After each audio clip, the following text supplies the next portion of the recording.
The reason why I was asking for clarification is so for me to kind of give you guys a peek behind the curtain, a lot of the issues that I find clinically are break down to communication or lack of communication. And most issues I'm dealing with, like people come in for different things, but if you kind of distill it down, that's usually what it comes down to. Yes. Particularly if it has to do with another person, like their kid, their parent, their partner. And so the reason why I ask these things is because I'm very big on trying to help people understand, like to advocate for what you want, but be clear about what you want. So for example, if you are dating and trying to date with intention, state that you are, state what you're looking for, which means you need to have done the work and reflected on what you want in order to be able to articulate and express that to another person. So they can understand this guy is looking for this. This woman is looking for this. Does that align with what I want for myself in my future?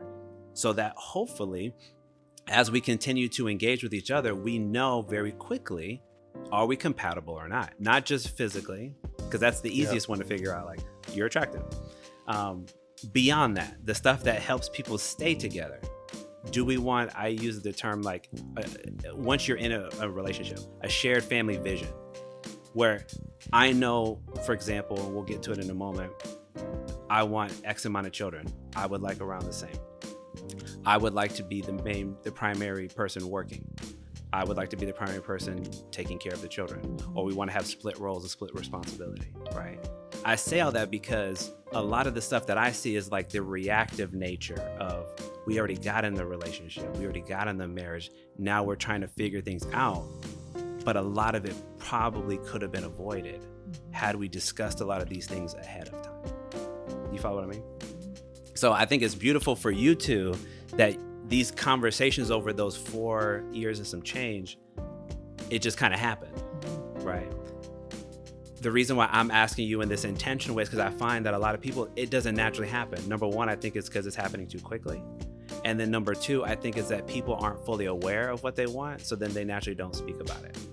So this idea of, again, intentional dating, intentional courtship is something I'm trying to promote more of, so that people know that the person that they're dealing with is somebody that they could actually have a greater potential to last a long-term relationship, just like you two have. Does that make sense? How do you feel about that compared to what you all experienced in you two coming together? How does that compare for you?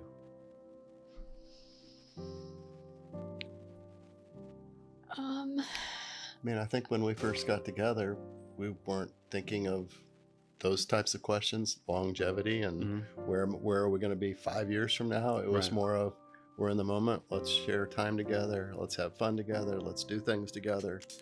And would that have helped earlier? I mean, obviously we discussed getting married before we graduated. So I mean, we already were kind of having that conversation, but we didn't do it up front. Right.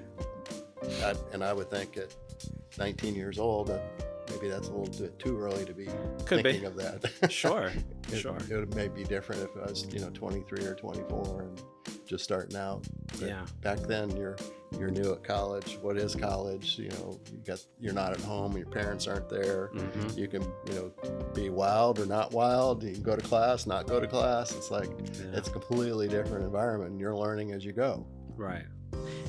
Remind me of one more question. When you two did get married, how old were you? I was 23. I was 24. Okay. The reason why I asked, okay, let me build on that now. Let me ask you this question. Do you think at that time, I was 23. While you guys were, let's say at 23, do you feel like you had a pretty good sense of who you were at that time? As an individual? I was getting there, but I wouldn't say that I was all the way there. Okay. Because at the time that, I sat for the CPA exam the first week of May, had my birthday. We got married 2.5 weeks later. Just happening. And it's like we both started our jobs. After our honeymoon, it's like first apartment. It's like that month was crazy. And it's like, okay, you've worked all these hours and years at college to get your degree, and now you're ready to go put it to work, but you haven't done that yet. So you're about to take new steps. Absolutely. And it was a wonderful experience, and it was hard. Agreed. And she made more money than I did getting started. No, and I like that you phrased it that way. The reason why I asked you the question is because it's been my personal experience. I feel like you need, not that this means you shouldn't get married earlier, but this is just my impression. I think you need about your 20s to figure out who you are. And I think after that period, you start to figure out how you take the level of intention to create purpose and meaning in life to then go execute it. That's my opinion.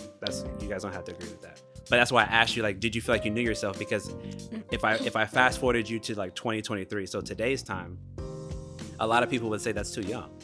They're like, 23, that's ridiculous. Why would you get married at 23? You don't even know, you don't know anything. Yeah. And so it's interesting to hear you say, like, yeah, we still didn't know, but we felt confident enough clearly that we still wanted to take that chance on each other.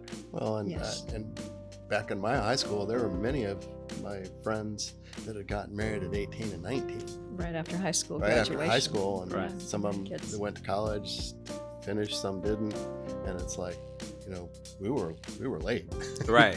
Back Which then. is interesting, right? Even to say it, and that to me, that's definitely generational, because that's something you would say, like, again, now people would say, oh, that's too early. Like, you saying 18 is early, they're like 25 is early, 27 is early. Like, now I think it's kind of shifted to early 30s. Mm-hmm. It's like what seems reasonable. But again, the point about knowing who you are, I've made that point because I think it is possible to make a relationship work even while you're still figuring yourself out, because both parties are doing that, right? But I think both parties have to be willing to allow the person to grow and evolve, meaning the person you met is not necessarily who you're going to still be with, because I'm my own independent person. I'm going to continue to grow as an individual, right? And figure out who I am and what I want. And you will as well. And we must give each other space to do that. Not like, well, I met you this way, so you got to stay that way. Mm-hmm. Did that ever come up for you all? Or you're like, no, we're just letting it flow the way it does? Well, I definitely feel like we both grew a lot after we were married. We're still growing. Sure. And I really respect Paul for the way, I mean, there are different things that I do, and he lets me be me. And I hope that he feels the same, you know, because we aren't the same people we were back in 1979. Just a few years later. We both have grown in many different ways, but we're fortunate that we were able to and willing to support each other in that growth. And agreed. In the things that we wanted to do individually and as a couple. And as one.